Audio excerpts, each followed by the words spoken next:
주의전을 찾으신 우리 모든 성도님들 위해 하나님께서 충분히 베풀어 주시는 그 은혜가 함께하기를 간절히 기원합니다.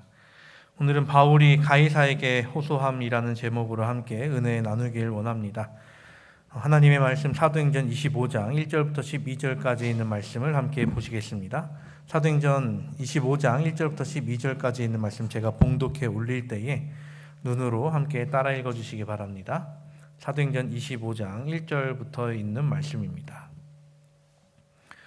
베스도가 부임한 지 3일 후에 가이사랴에서 예루살렘으로 올라가니 대제사장들과 유대인 중 높은 사람들이 바울을 고소할세 베스도의 호의로 바울을 예루살렘으로 옮기기를 청하니 이는 길에 매복하였다가 그를 죽이고자 함이더라. 베스도가 대답하여 바울이 가이사랴에 구류된 것과 자기도 멀지 않아 떠나갈 것을 말하고 또 이르되 너희 중 유력한 자들은 나와 함께 내려가서 그 사람에게 만일 옳지 아니한 일이 있거든 고발하라 하니라. 베스도가 그들 가운데서 8일 혹은 10일을 지낸 후 가이사랴로 내려가서 이튿날 재판자리에 앉고 바울을 데려오라 명하니 그가 나오매 예루살렘에서 내려온 유대인들이 둘러서서 여러 가지 중대한 사건으로 고발하되 능히 증거를 대지 못한지라. 바울이 변명하여 이르되 유대인의 율법이나 성전이나 가이사에게나 내가 도무지 죄를 범하지 아니하였노라 하니 베스도가 유대인의 마음을 얻고자 하여 바울더러 묻되 내가 예루살렘에 올라가서 이 사건에 대하여 내 앞에서 신문을 받으려느냐. 바울이 이르되 내가 가이사의 재판자리 앞에 섰으니 마땅히 거기서 신문을 받을 것이라. 당신도 잘 아시는 바와 같이 내가 유대인들에게 불의를 행한 일이 없나이다. 만일 내가 불의를 행하여 무슨 죽을 죄를 지었으면 죽기를 사양하지 아니할 것이나 만일 이 사람들이 나를 고발하는 것이 다 사실이 아니면 아무도 나를 그들에게 내줄 수 없나이다. 내가 가이사께 상소하노라 한데 베스도가 배석자들과 상의하고 이르되 내가 가이사에게 상소하였으니 가이사에게 갈 것이니라 하니라. 중국 전국시대의 철학자 한비자라는 사람이 있었습니다. 전국시대 말기 한나라 왕족 출신인 사람이었죠. 이 사람은 법치주의를 주장했으며 법가를 집대성한 철학자였습니다. 이 사람이 그의 책에서 했던 말이 있습니다. 무릇 용이란 짐승은 길들여서 탈 수 있다. 그렇지만 용의 목 아래에는 지름이 한 척 정도 되는 거꾸로 배열된 비늘, 즉 영린이 있다. 만일 사람이 그것을 건드리면 용은 반드시 그 사람을 죽이고 만다. 군주에게도 마찬가지로 영린이란 것이 있다. 설득하는 자가 능히 군주의 영린을 건드리지 않는다면 그 설득을 기대할 만하다. 용 목에 거꾸로 난 비늘을 일컬어 영린이라고 표현을 했습니다. 사람은 누구에게나 이 영린이 있죠. 사람뿐 아니라 완전한 존재가 아닌 존재에게는 영린이 있습니다. 영린이라는 것은 약점이라고 하기엔 조금 어렵고 그 상대를 좀 화나게 만드는 부분이라고 할 수 있습니다. 괜히 건드리면 안 되는 부분을 건드렸다가 그 사람을 화나게 했을 때 어떤 일이 벌어질지 알 수 없기도 하죠. 이 불완전한 존재라면 누구나 갖고 있는 부분입니다. 이는 우리 눈에 보이는 사람이나 동물, 식물 말고 영적인 존재들도 이와 같습니다. 사단에게도 이와 같은 부분이 있다는 것이죠. 사단은 어떻게 해서든지 하나님의 일을 방해하려 합니다. 이와 관련돼서 하나님의 종들을 공격하는 일을 해오죠. 그런데 사단도 완전한 존재가 아닌지라 그의 계획이 실패할 때가 있습니다. 그뿐 아니라 사단이 계획한 일에 치명적으로 본인에게 다가오는 그 작용될 만한 일이 생기기도 한다는 것이죠. 마치 예수 그리스도를 죽이는 것이 본인이 승리하는 법이라고 생각했지만 결국 자신이 지는 방향이었죠. 그리고 그것이 사단을 더 분노케 했을 것입니다. 그렇다면 이 시대를 살아가는 우리는 사단의 계획에 휩쓸려 가고 있습니까? 아니면 사단의 계획을 거스르며 올바른 방향을 향해 이겨내며 나아가고 있습니까? 바울이 감옥에 갇혀 있는 동안 예루살렘 지역의 총독이 바뀌게 됩니다. 이전에 총독이었던 벨릭스는 이제 피해 대학살이라고 불릴 만큼 유대인들의 폭동을 강력하게 진압하면서 유대인들에게 좋지 못한 이미지를 가졌던 사람이죠. 역사 요세푸스에 의하면 탐욕과 폭정을 일삼던 벨릭스는 결국 유대인 지도자들의 진정서가 황제에 전달되면서 총독 자리에서 물러나게 됐다라고 이야기를 합니다. 그뿐 아니라 이후 로마로 소환됐다가 이제 폼페이로 유배당한 것으로 이야기가 됩니다. 그 벨릭스를 이어 유대의 총독이 된 사람은 이제 베스도라는 인물이었습니다. 인물에 대해서 잠깐 이야기해 보자면 이 베스도라는 이름의 뜻은 이제 기쁨이라는 뜻을 가진 사람이었습니다. 그리고 이 베스도는 자기 지위에 대한 책임감이 매우 높은 사람이었습니다. 이전에 총독이었던 이 벨릭스와는 다르게 뇌물을 거절하던 사람이고 정의를 실현하기 위해 애쓴 사람으로 보여집니다. 이 베스도가 유대 총독으로 부임해 이제 가이사랴에 도착한 지 사흘 만에 이 베스도는 예루살렘에 올라갑니다. 여기서 유대인들이 재빠르게 이제 베스도를 압박해 시간을 끌지 않고 이 바울에 대한 고소를 이어나가도록 베스도에게 제시를 하게 되죠. 바울이 그렇게 오랫동안 감옥에 있었는데도 그들은 바울을 잊지 않고 여전히 비난하던 그들이었던 것이죠. 여전히 이 바울에 대해 증오하던 그들이 총독이 바뀌었다고 쪼르르 몰려가서 다시 고소했던 사건이었습니다. 여전히 그들의 주장은 바울은 사내들인 공회에서 신문을 받아야 한다 였습니다. 사내들인 공회에서 신문 받는다는 것은 바울을 죽이겠다는 것과 다름없는 말이었죠. 이 요청에 대해서 모르는 사람이 들으면 바울은 유대인이니까 혹은 종교법을 어겼으니까 그들의 재판장인 사내들인 공회에서 재판받는 것이 마땅하다라고 보여지는 요청이었을 것입니다. 그런데 그들이 했던 말 속에 감춰진 의도는 전혀 옳지 않으며 그저 음모로 가득했던 말들 뿐이었습니다. 이 베스도가 유대 총독으로 부임하면서 이 전임자로부터 인수인계를 받았는지 안 받았는지는 모르겠지만 이 베스도가 바울에 관한 일을 미리 알고 이 가이사랴에 도착하게 되었습니다. 그런 베스도가 예루살렘에 올라갔을 때 이 바울의 죽음을 요구하는 그들의 요구를 들었을 때 그저 그들이 폭도가 아니라 어떤 사람들의 외침임을 알게 되었습니다.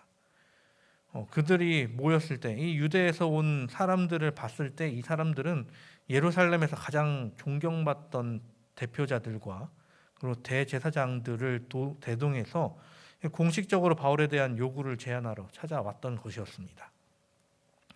예루살렘의 지도자들은 베스도에 대해서 이렇게 판단했던 것 같습니다. 신출내기, 경험 없는 공직자, 우리가 조금만 푸시하면 이 사람 우리가 쉽게 주무를 수 있을 것이다. 우리는 너의 전임자도 가이사에게 편지해서 내보낸 사람들이니 당신 우리 말 들어야 된다.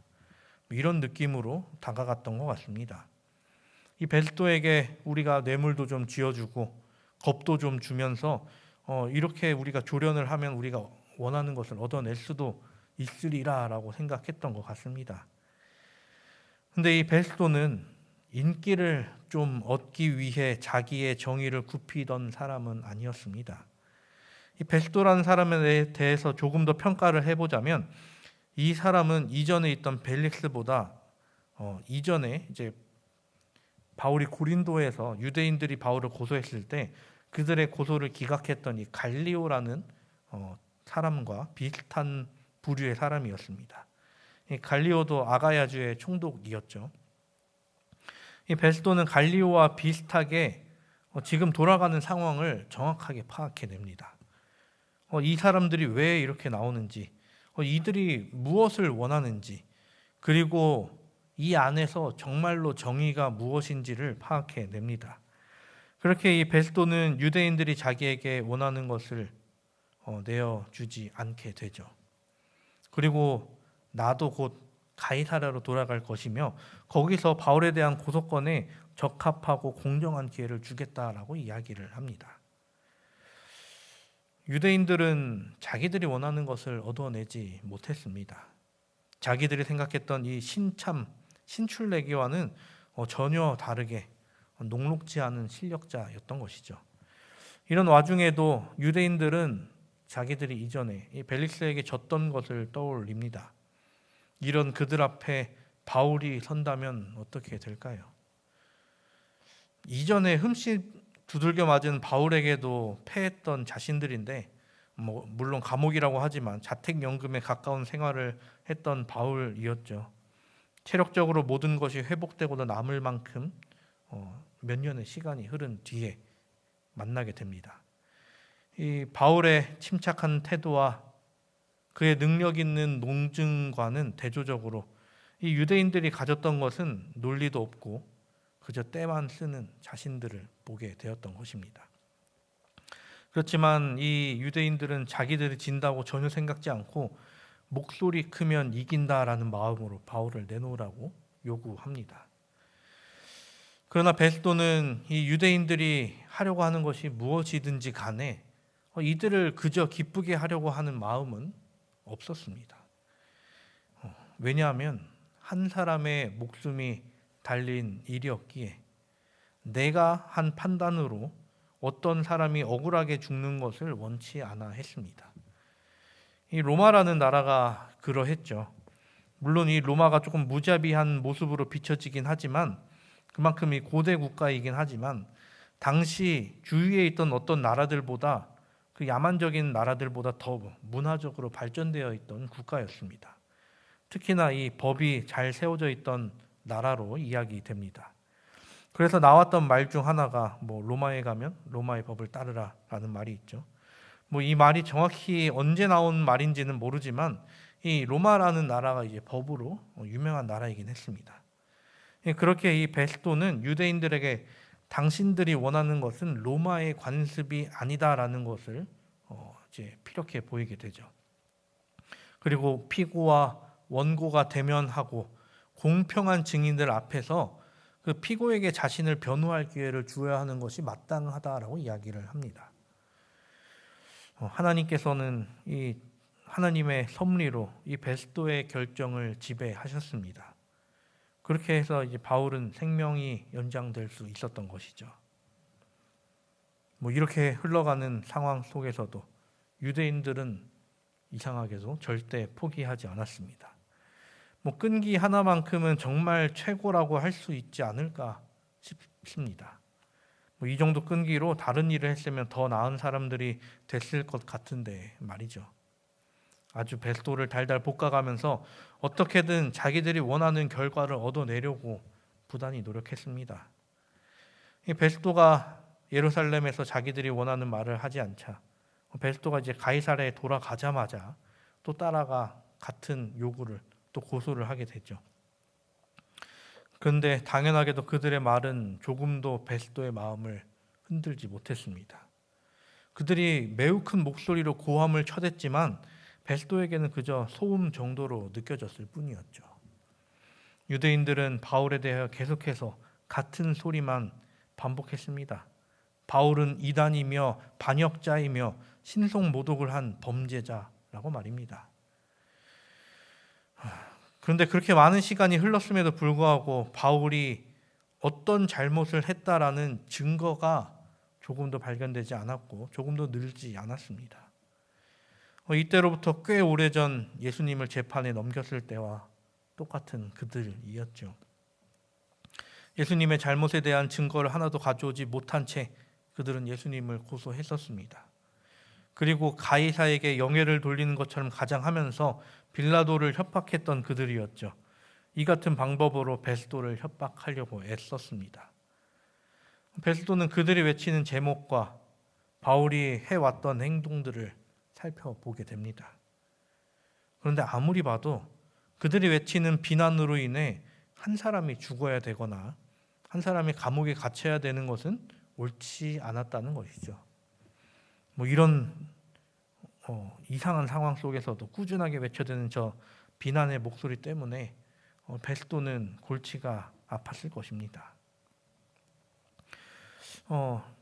아니면 짜증이 올라왔을지도 모르겠습니다. 유대 제사장들과 관원들이 그 험악한 얼굴과 이글거리는 눈으로 자기의 신분의 위험도 잊은 채 열성적으로 고소 고발을 계속 해왔던 것이죠. 그리고 그 목소리는 계속 더해져 점점 커져서 베스도를 압박해 왔습니다. 아주 이성적이고 이 법이 중요함을 알고 있었던 베스도였지만 이 상황이 이 사람에게는 너무 큰 압박이 되었던 것 같습니다. 어떻게 보면 이 상황을 좀 빨리 끝내고 싶은 간절한 마음으로 이제 바울을 찾아갑니다. 이렇게 시끄러운 상황 속에서도 바울은 잠잠히 그리고 냉정을 유지한 채 이 베스도를 맞이하게 되죠. 베스도는 유대인들의 마음을 얻고자 하여 바울에게 제안을 합니다. 자기의 보호 아래 예루살렘으로 가서 사내들인의 신문을 받는 것은 어떤가 하면서 말이죠. 이 말은 지금 이 사건을 로마의 법정에서 유대의 법정으로 이송하겠다는 말이었죠. 이 베스도가 어떻게 보면 많이 흔들리고 있던 상황이었던 것 같습니다. 대쪽 같던 사람도 뭐 이런 모습을 보이는 걸 보니까 말입니다. 이 바울은 이 상황을 보면서 자신들의 범죄로 하나님의 분노를 자청한 그 백성들에게 공의를 바랄 수 없다라는 것을 분명히 알았습니다. 예수 그리스도를 십자가에 못 박으면서 죄를 자신들에게 돌리라고 했던 그들이었죠. 그리고 자기와 같은 핏줄인, 자기와 같은 동포인, 그리고 하나님의 백성들이라고 일컫는 그들의 모습이 어떻게 보면 바울에게는 큰 상처가 됐을 것입니다. 그래서 이들에게 가는 것보다 민족을 못 살게 군 사람이지만 공의가 남아있는 이방인에게 가는 것이 더욱 안전하리라 생각하게 되었습니다. 바울의 이 선교 생활을 살펴보면 이 바울이라는 사람을 도와준 사람들은 어떻게 보면 이 동족들보다 그 사람들이 이방인이라고 부르는 이들이 더 많았습니다. 고린도와 빌립보, 에베소의 많은 이방인 동료들, 그리고 그곳에서 고소당했을 때 바울의 손을 들어준 치안 판사들과 총독들이 있었습니다. 심지어 사악하기로 소문이 자자했던 이전에 있던 총독 벨릭스마저도 바울의 손을 들어 주었었죠. 바울은 지쳐버렸습니다. 그래서 베스도에게 재판을 받겠다고 하죠. 그런데 유대인의 재판에 서겠다라는 것이 아닌 가이사의 재판 자리에 서겠다라고 이야기를 합니다. 바울이 했던 말은 이러합니다. 베스도시여, 당신도 아는 바와 같이 내게 대하여 아무런 혐의도 입증되지 않았습니다. 내가 유대인들에게 불의를 행한 일은 없습니다. 만일 내가 불의를 행했다면 그것은 이 사람들에게가 아니라 황제에게 죄를 범한 것입니다. 또 만일 내가 무슨 죄를 범한 것이 발견된다면 내가 죽기를 사양치 않을 것입니다. 만일 이 사람들이 나를 송사하는 것이 다 사실이 아니면 누구든지 나를 그들에게 내어줄 수 없습니다. 제가 가이사께 호소합니다. 이 베스도는 이 말을 듣고 놀랄 수밖에 없었습니다. 내가 보호를 해준다고 해도 과연 죽을까 싶었는데 바울이 전하는 이 말들을 들어보면 내가 보호해줘도 죽을 것 같다는 말과 다르지 않았기 때문이죠. 어느 정도로 저들의 공분을 샀길래 라는 생각을 했을 것입니다. 그런데 바울이 했던 말, 제가 가이사께 호소합니다 라는 말은 이 총독에게 썩 기분 좋은 말이 아닙니다. 왜냐하면 자기를 신임하지 않고 어떻게 보면 그 윗사람에게 가겠다는 것 아닙니까? 지금 나를 못 믿고 나의 어떻게 보면 직속상관, 나를 여기로 보낸 황제에게 가겠다는데 기분 좋아할 만한 사람이 누가 있겠습니까? 내가 이 일을 해결하지 못한 사람처럼 보일 텐데 말입니다. 베스도가 어찌 생각하든 간에 로마 시민이었던 바울이 이렇게 이야기하면 재판은 당연하게도 중지되어야 했습니다. 그게 로마 시민의 권리였기 때문이죠. 그리고 베스도는 바울에게 이렇게 말합니다. 내가 가이사에게 호소하였으니 가이사에게 갈 것이라. 조금 슬픈 현실이었습니다. 고집과 독선에서 나온 이 증오 때문에 하나님의 종이 하나님의 백성이라고 불리는 이들로부터 피해 이방인들의 도움을 받아야 했던 것이죠. 선지자 엘리야가 아합과 이세벨로부터 핍박을 받았었습니다.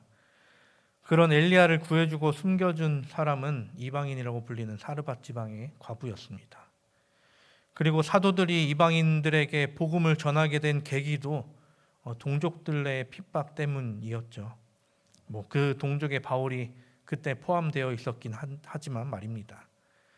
그리고 이와 같은 증오심을 현 시대를 살아가는 우리라는 하나님의 백성들도 당할 수 있습니다. 그리스도를 따른다고 하는 많은 사람 가운데 그 당시 바울 당시의 유대인들과 같은 그 교만, 형식주의, 이기심 그리고 압박의 정신이 남아있다는 것이죠. 우리는 이런 상황을 어떻게 받아들여야 할까요? 그리스도의 대표자라고 주장하는 사람들이 제사장들과 관원들이 예수님과 사도들에게 취했던 것과 같은 모습으로 같은 태도를 우리에게 보일 것입니다. 그 환난의 날을 우리는 어떻게 살아가야 할까요? 그런 우리에게 필요한 자세와 마음은 무엇일까요? 이는 확고부동한 자세와 용기 있는 마음일 것입니다. 그리고 하나님의 말씀에 대한 올바른 지식이 필요한 것이죠. 사단이 원하는 것은 한 명이라도 더 하나님으로부터 멀어지게 하는 것입니다. 그러기 위해 이 사단은 수단과 방법을 가리지 않죠. 우리의 동기에 대해 근거 없는 비난이 있을 수 있습니다. 그리고 영혼들을 위한 사랑의 행동이 오해받을 수 있습니다. 또 우리의 이름이 사악한 것이라고 하며 내팽겨쳐질 수도 있습니다. 그리고 나서 예수님께서 미리 말씀하셨던 것처럼 충실한 자들을 공격하는 것이 하나님을 위해 일하는 것처럼 생각하는 이들이 있을 것입니다. 이때 사단은 자신의 모든 기만적인 능력을 가지고 사람들의 마음에 영향을 주어 마치 악을 선처럼, 선을 악처럼 나타내 보일 것입니다. 예수님께서 말씀하셨었죠. 마태복음 24장에 큰 표적과 기사를 보이어 할 수만 있다면 택하신 자들도 미혹하리라. 이 말씀처럼 사단은 자신의 대리자를 통해 큰 표적과 기사를 보이어 할 수만 있다면 택하신 자들도 미혹하겠다라고 이야기를 합니다. 하나님께서는 우리가 이 임박한 위기를 위해 준비하라라고 하십니다. 우리가 준비됐거나 준비되지 못했거나 간에 이 위기는 당하게 됩니다. 하지만 우리의 생애를 하나님의 표준에 일치시키려는 노력과 함께 그 시험을 이겨낼 수 있을 것입니다. 사단은 모든 방향에서 악을 위해 우리를 지켜보고 있죠. 그런 때에 하나님께서도 하나님의 백성을 지키기 위해 지켜보고 계십니다. 우리들의 양심의 문제를 강제하려 세상 통치자들이 이 종교계의 지도자들과 연합하는 시기가 있을 것입니다. 그때 참으로 누가 하나님을 두려워하고 섬기는지 나타내 보이게 될 것이죠. 마치 가라지와 알곡이 구분되는 것처럼 말입니다. 흑암이 가장 깊을 때 경건한 품성의 빛이 가장 밝게 빛날 것입니다. 다른 모든 기대가 무너질 때 누가 여호와를 영원히 의지하는지 알게 될 것입니다.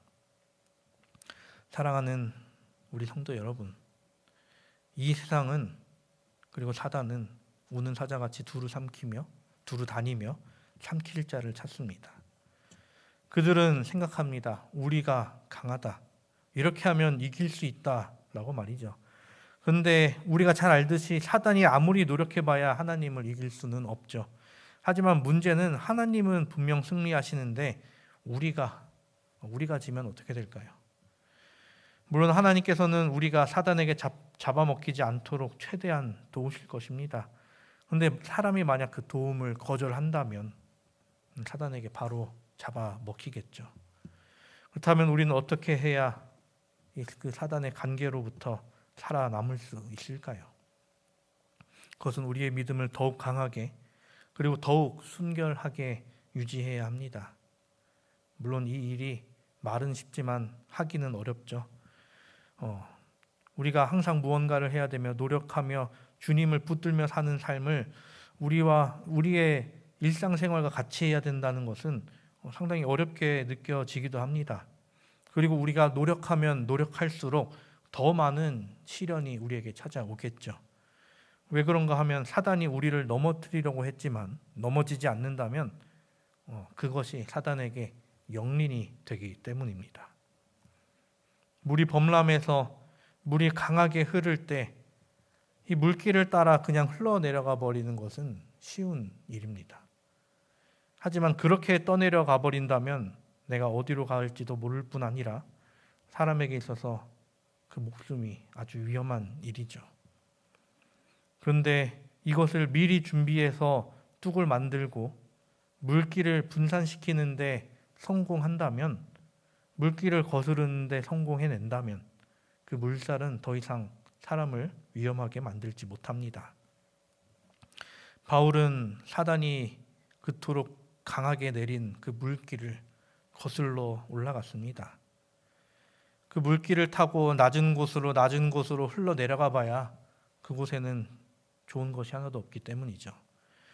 그리고 그것이 사단에게 영린이 되어 사단을 더 화나게 할지 모르겠습니다.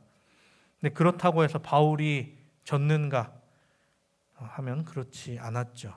하나님께서 함께 하시는 바울은 사단에게 지지 않았습니다. 이 일은 우리에게도 마찬가지입니다.